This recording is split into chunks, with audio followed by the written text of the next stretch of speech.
Growing up, we ate in Polish restaurants quite regularly. My favorite is Polish Village in Hamtramck, Michigan. The dill pickle soup has been on their menu for over 30 years, so it must be good. Another memory I have from growing up is chow chow, a spicy pickled pepper sauce.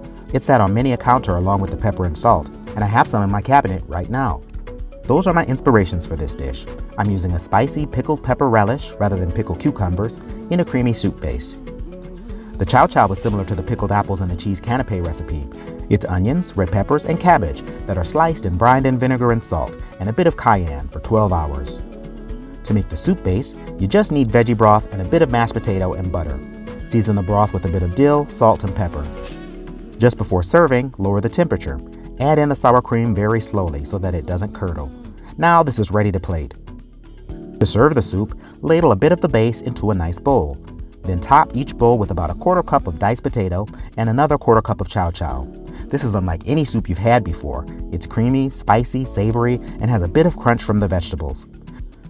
You'll want more and more of this soup as the days get colder, and most of these are the kind of ingredients you can have on hand that will last through the winter.